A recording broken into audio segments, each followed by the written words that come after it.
Halo semua, I wanna say congrats buat kalian semua yang terima video ini, karena artinya kalian adalah orang-orang pilihan. Kenapa? Karena seperti yang kalian baca ataupun kalian lihat di postingan Instagram saya sebelumnya, saya ada bikin postingan di mana IHSG turun terus, ya.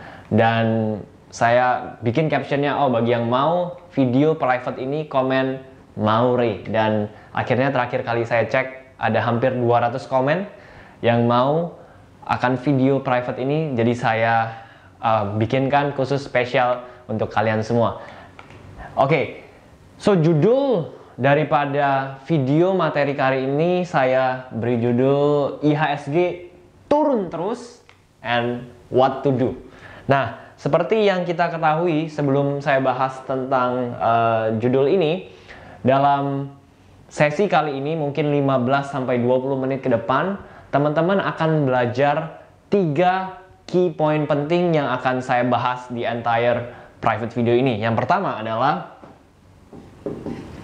prospek cemerlang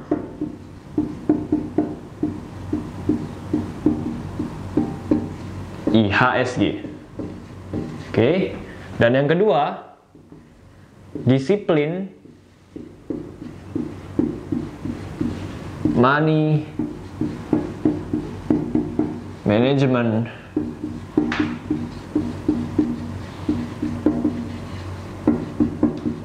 dan yang ketiga, dan ini di video yang poin ketiga ini pasti teman-teman nggak mau lewatkan karena it's so practical, ya, adalah how and when to buy. Oke, saya ganti warnanya, to buy blue chips. Nah, saya tahu bahwa banyak sekali teman-teman sekalian yang suka saham-saham blue chips. So, in this entire video, teman-teman bakal belajar 3 key point penting ini. Saya ulangi, yang pertama adalah prospek cemerlang IHSG, yang kedua disiplin money management, dan yang ketiga how and when to buy blue chips. Oke, langsung aja kita akan bahas poin pertama, yaitu prospek cemerlang IHSG. Nah, IHSG itu sendiri apa sih? Banyak orang bilang bahwa hari ini IHSG kita turun, besok IHSG kita naik, dan sebagainya. Nah, di video kali ini gue akan jelasin. Kalau teman-teman, mungkin teman-teman bisa pause dulu video kali ini, sama-sama mungkin buka RTI. Oke. Nah, di halaman pertama RTI teman-teman biasanya ada tulisan IDX, ya. IDX ini biasa kita bisa bilang juga IHSG atau kepanjangnya Indeks Harga Saham Gabungan. Nah, pada saat video ini dibuat, IHSG kita di 5.452. Nah, ini maksudnya apa sih, Ray? 5.452. Teman-teman bisa diartikan di bursa saham kita, kalau teman-teman tahu bahwa ada 683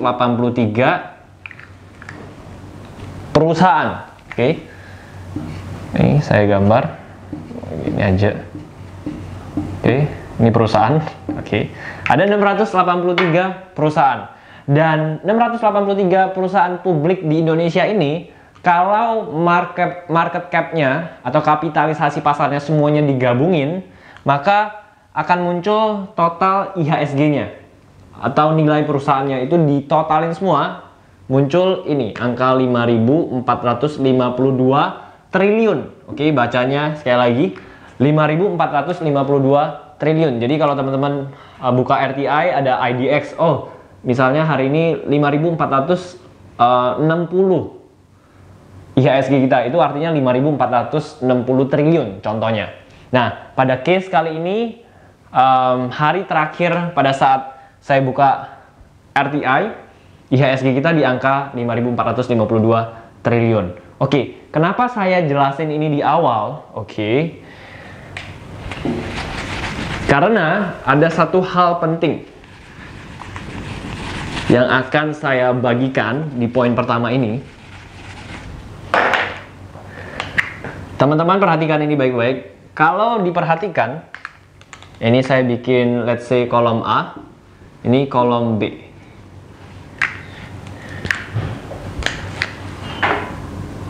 Nah, di kolom A ini IHSG kita, IHSG. Contoh 5.452 triliun.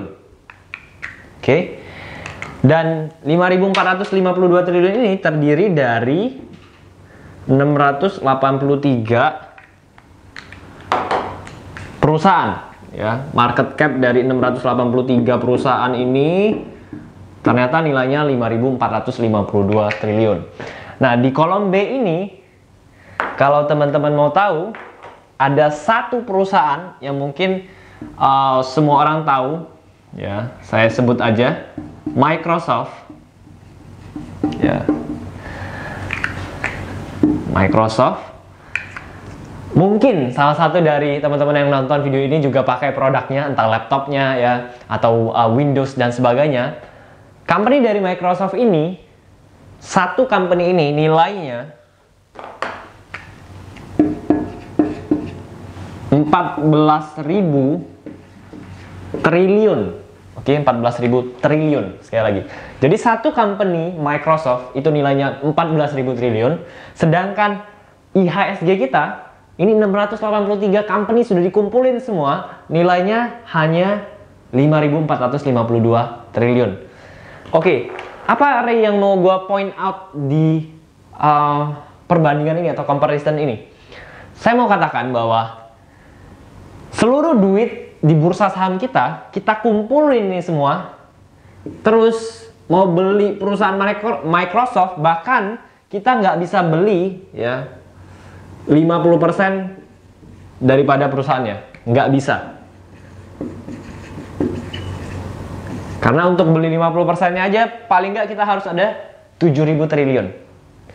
Nah, yang menarik apa? Artinya IHSG kita, ya, atau indeks harga saham gabungan kita pada jangka panjang itu prospeknya masih cemerlang atau masih jauh banget lah ceritanya untuk IHSG kita bisa di angka I don't know 10.000 triliun, 15.000 triliun. Karena seperti teman-teman tahu bahwa Indonesia sendiri masih termasuk negara berkembang. Jadi pastinya bahkan pemerintah pun menggalakkan tiap tahun harus ada perusahaan yang terus IPO, terus listing di bursa. Jadi IHSG pun kedepannya, kalau teman-teman think long term, itu akan jauh dari angka 5.452 triliun ini. Oke, the other fact yang saya mau bagikan ke teman-teman, oke, mungkin bisa dimunculin di screen, oke, maybe di sini atau di sini. Ada satu screenshot dari CNBC waktu itu, saya baca. CNBC mengatakan bahwa kenaikan IHSG kita dari tahun 2009 sampai 2019, artinya periodenya, oke, periode 10 tahun, teman-teman tahu, kenaikan IHSG kita mencapai 198,3% dalam periode 10 tahun. Artinya apa, Ray? Kalau teman-teman invest di saham, ya, tanpa pakai strategi yang aneh-aneh, beli saham gorengan lah atau whatever it is, dibagi 10, artinya harusnya duit teman-teman itu bisa berkembang sebesar 19,8% per tahun. Again, ini tanpa sebuah strategi yang hebat-hebat, aneh-aneh. Oke, duit teman-teman harusnya bisa naik 19,8% per tahun. Jadi ini menunjukkan apa ya, prospek IHSG kita.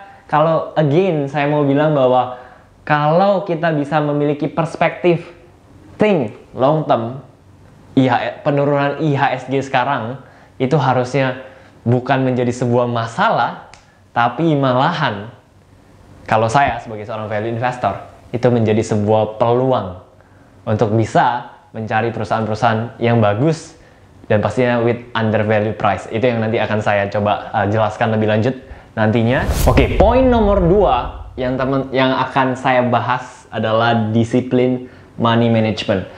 Nah, maksudnya gimana, Ray? Jadi saya meng-apply this principle ya.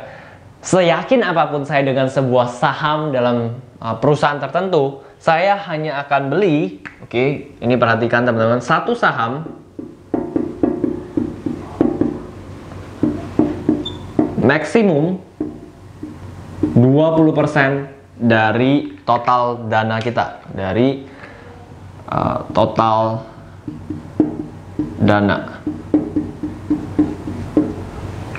Jadi kalau saya analyze sebuah perusahaan, sebuah saham, mau seyakin apapun saya dengan company itu, se-undervalue apapun, biasanya saya hanya akan menempatkan dana saya pribadi maksimum 20% dari total dana saya.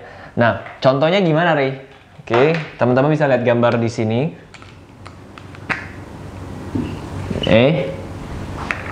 Contohnya teman-teman siapin dana, let's say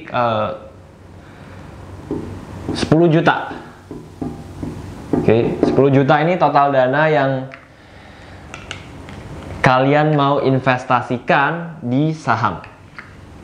Maka portfolio yang akan jadi adalah seperti ini. Oke.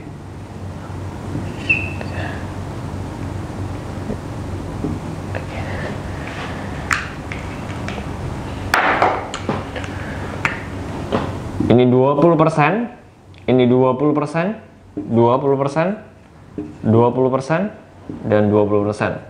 Jadi ini saham A, let's say ini saham B, saham C, saham D, dan ini saham E. Dan ini maksimum. Jadi kalau teman-teman mau beli saham A, contohnya, maksimum berarti kalau dari 10 juta ini, teman-teman cuma boleh beli 2 juta. Saham B 2 juta, saham C 2 juta, saham D 2 juta, saham E 2 juta. Dan ini adalah maksimum. Jadi kalau misalnya teman-teman beli saham A cuma 10% ya, atau 5% itu juga nggak ada masalah. Cuman kalau bisa minimal 5 saham dan nggak lebih dari 10 saham. Kenapa?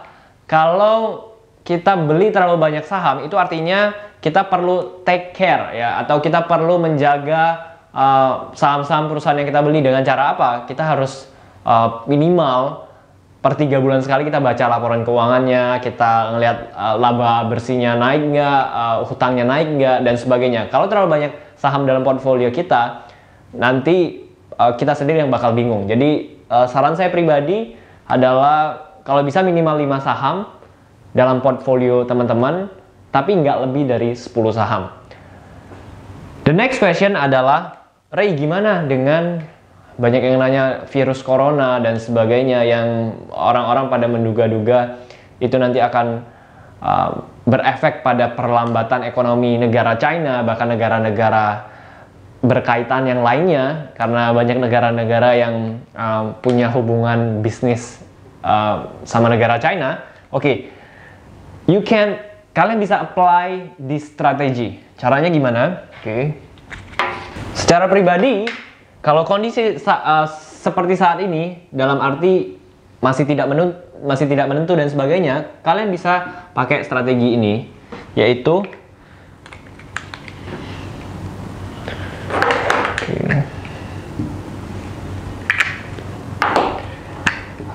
50% cash dan 50% stok.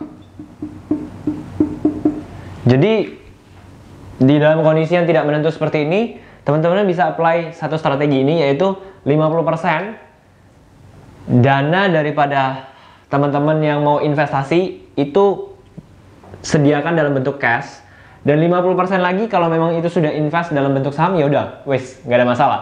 Tapi mengapa kita tetap sediakan cash? Karena saya punya satu prinsip lagi, di mana kalau katakanlah 50% stok yang teman-teman sudah pegang ini adalah perusahaan-perusahaan yang sudah fundamentalnya bagus, undervalue juga, udah murah gitu kan. Tapi kalau misalnya IHSG terus turun, ya nggak menutup kemungkinan saham-saham yang bagus dan murah yang kita pegang pun pasti akan ikutan turun. Jadi dengan komposisi portfolio seperti ini, kita masih ada dana cadangan 50% cash yang kita pegang. Fungsinya buat apa, Ri? Kalau misalnya saham-saham yang perusahaan fundamental yang tadi saya bilang sudah bagus, sudah under value juga teman-teman beli, itu let's say minus 15%.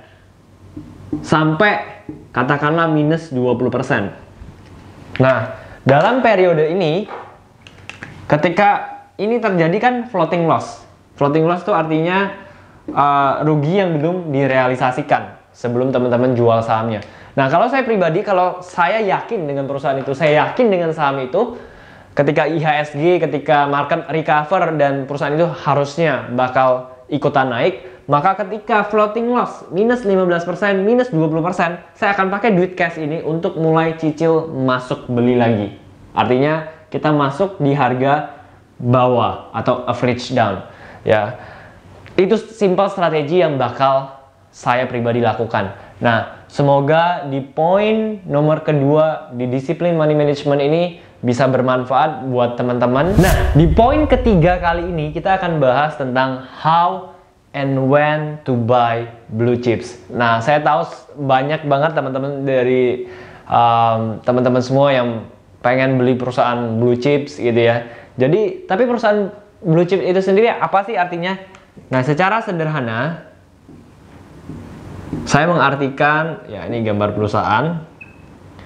Perusahaan blue chips bisa diartikan dengan perusahaan-perusahaan dengan memiliki competitive advantage biasanya, atau keunggulan secara kuat di market mereka. Biasanya mereka juga market leader, dan yang terpenting market cap mereka, market cap perusahaan-perusahaan ini di atas 40 triliun. Jadi kalau saham-saham teman-teman lihat dengan market cap di atas 40 triliun, kita bisa kategorikan mereka dengan saham-saham blue chips.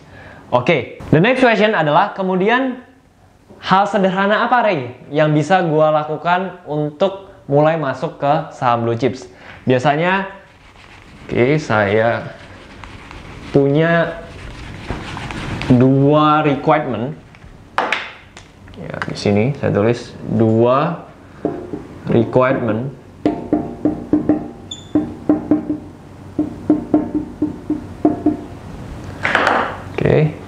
Yang pertama, perhatikan, kita boleh cicil buy atau beli saham blue chip,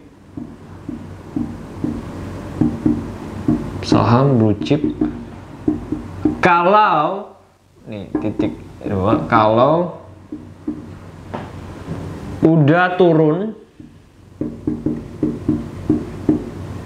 30 sampai 35% dari harga tertingginya. Dari harga tertinggi. Nah, ini the simple one. Dan yang kedua, dividend yield, ya, pastikan dividend yieldnya di atas bunga deposito. Let's say kalau bunga depositonya 4,5%, berarti cari yang di atas 4,5%. Nah, teman-teman boleh mungkin foto, screenshot, whatever. Nah, ini dua requirement yang biasanya saya pakai untuk membeli saham-saham blue chip secara sederhana, apalagi kalau kasusnya IHSG terus turun. Ini sangat-sangat mungkin dipakai strategi ini.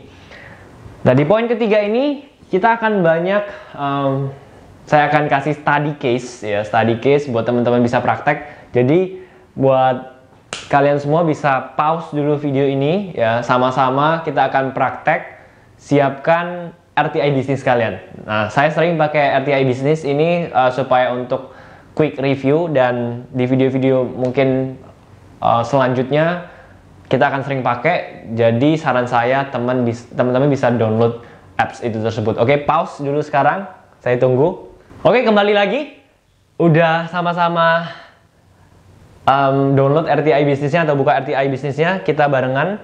Oke, sekarang kita sama-sama lihat RTI bisnis. Kemudian di kolom search, saya ambil contoh search HMSP, HM Sampurna. Oke, nah di bagian kanan atas itu ada tab to view full chart, teman-teman bisa klik itu.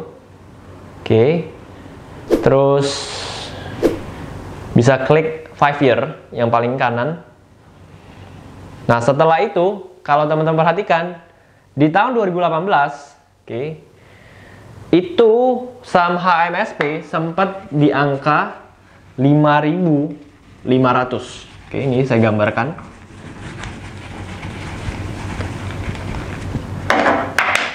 So, ini harga HMSP di 2018 sempat di titik tertingginya 5.500. Dan what happened now? Apa yang terjadi sekarang? Harga sahamnya cuman di harga 1.760.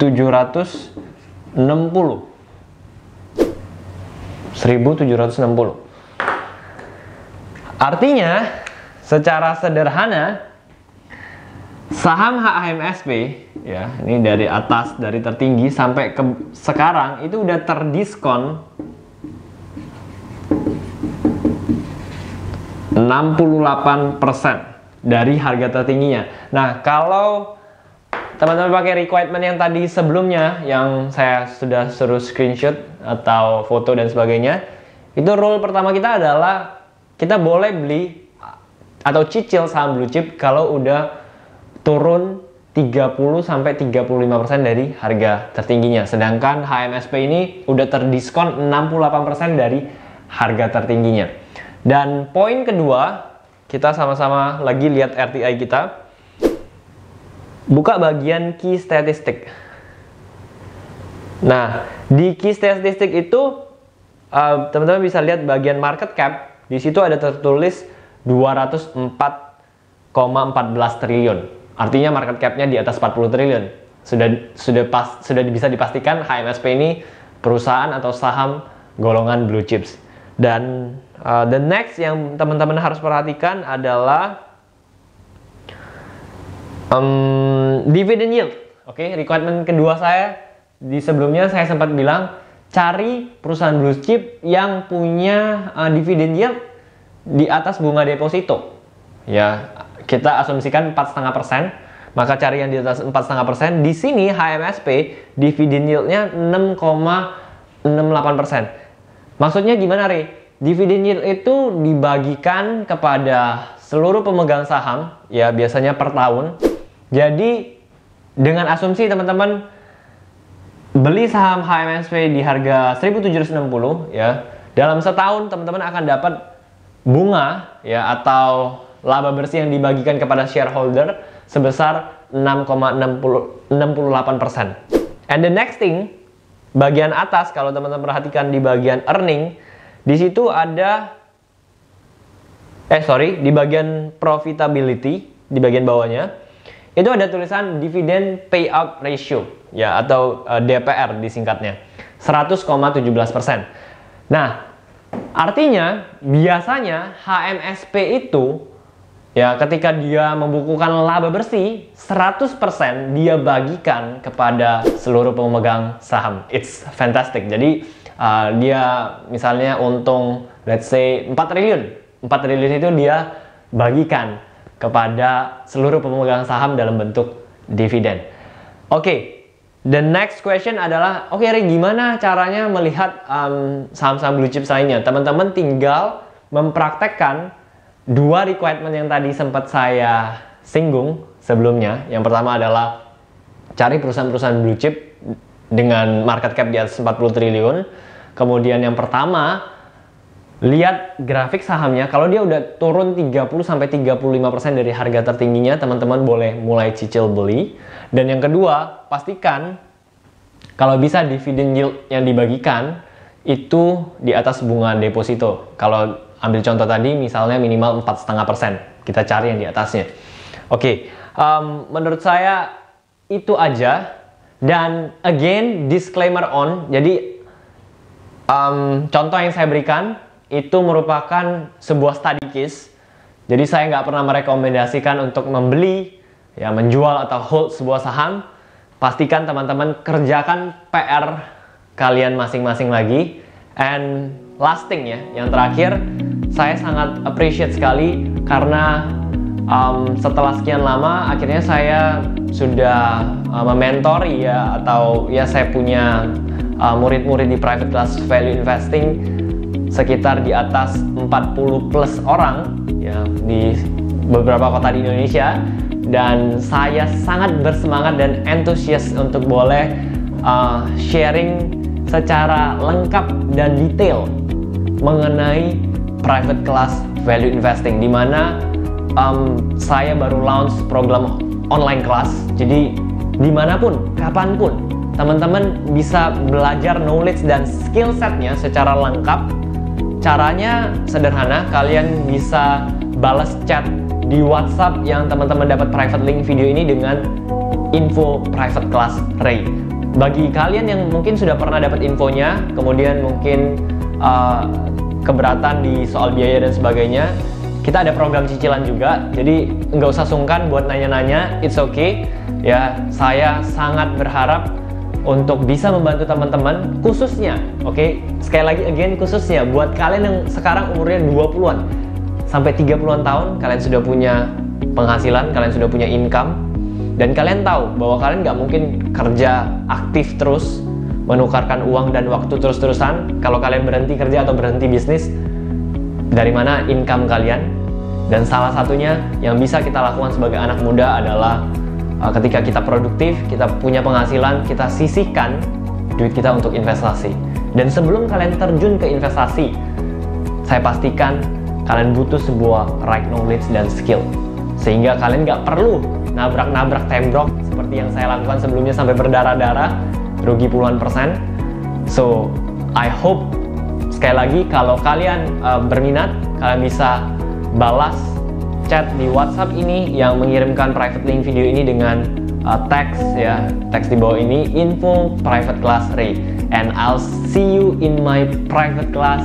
Semoga bermanfaat, and it's time to become a value investor.